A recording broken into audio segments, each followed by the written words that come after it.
Hey YouTube, welcome back to another episode of Comics and Stuff. My name is Devin and I am your host. Welcome, happy Saturday, hope everybody's doing okay. Today's character that we're going to be discussing is Green Lantern, and I'm going to be going over his key issues. Now, if you're new to my key issues and classic covers playlists, here is the general disclaimer that I give out. One, this list is by no means 110% complete. With all the research I did my absolute best, but I may have missed a book here or there, and if I do, put it in the comments so everybody else can know. Just don't be a jerk about it. Second, I will be giving out a general price for these comic books. The price is not totally just static stationary. That's how it is. It can fluctuate, as you know, and these prices are based off of the most recent sales from a culmination of different sources. So, having said that, without further ado, we'll just jump right into it and get onto Green Lantern key issues. Sorry, I have like a summer cold. It's weird. Anyways, first book on this list is All American Comics number 16, which is the first appearance of Alan Scott, who was the first Green Lantern. That book in a low and mid-grade range can go for about $46,000. Yes, it's very pricey. Second comic on this list is All American Comics number 21, 1940 as well. It's a classic cover, and that can run you about $1,050.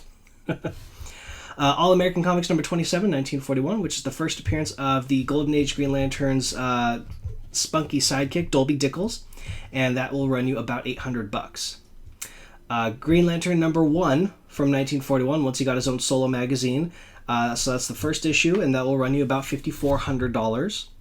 Green Lantern number 2, it's just a popular cover, about $1,300. Green Lantern number 4, that's the issue where Green Lantern and Dolby joined the army. One of those World War II, joined the, that'll run you about $800. And then a classic World War II cover in Green Lantern number 5.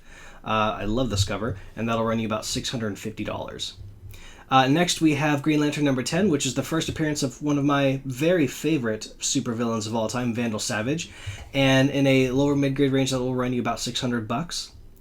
And then we get to All American Comics number 61, and this is the first appearance of Solomon Grandi, who is an immensely popular character for Golden Age collectors, and that will run you about $2,400.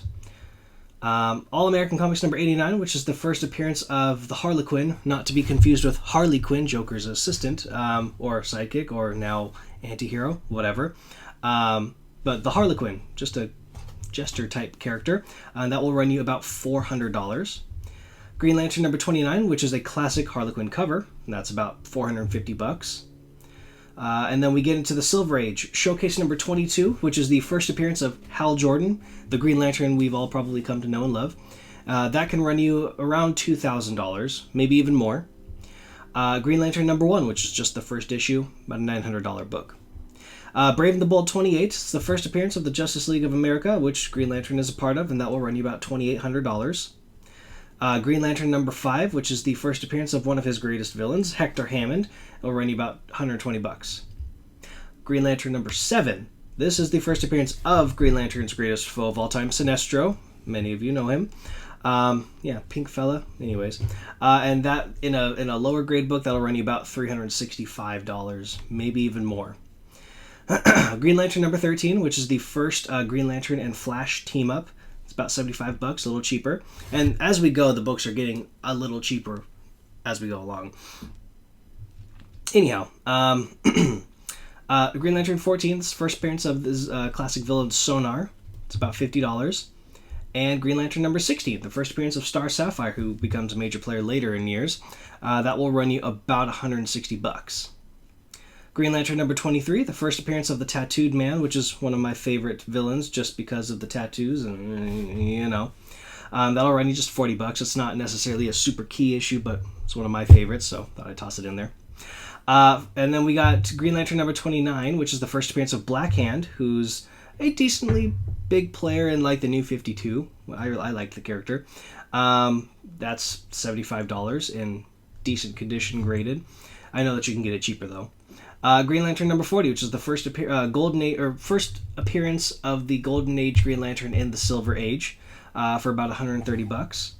Green Lantern number 52, which is just a very popular cover. People buy it a lot. It's a $40 book. Green Lantern number 59. That's the first appearance of Guy Gardner. Now, that one is going up right now. I think that it could probably run you about $175, maybe a little cheaper. And then we have Green Lantern number 76, which is the issue that Danny O'Neill and Neil Adams took over the series, and it's a classic cover, sought after. It's a big book. Raw, or I guess lower grade, it can run you about $300. Signed, it can be even more. Green Lantern number 85, which is it's a classic cover, and it's the beginning of the controversial storyline about Speedy, Green Arrow's ward, being a drug addict. You got the drug use on the cover, which was a big deal back then. That'll run you maybe $100. And Green Lantern number 86, which is where the aforementioned story concludes, and that will run you about $50. And then last but not least, you have Green Lantern number 87, which is the first appearance of Green Lantern favorite John Stewart, or I guess fan favorite Green Lantern John Stewart. That book will run you in a low grade about $100, but I've also seen it go as high as $800 in like a 5060. It really depends on the setting, but for all intents and purposes of this video, I will put it at a $175 price. But that concludes it for Gold and Silver Age key issues of Green Lantern. I hope that this was helpful to most of you, and to some of you, I hope you learned something new. Make sure that you check back every Saturday for new content. Make sure you follow me on Instagram, like it. If you want to support the channel, you can buy a shirt with the really cool Rocket logo, or a couple other fun things on the Redbubble page, which I'll put a link to in the description below. And yeah, that's it. So thanks for tuning in, and I will see you guys next Saturday.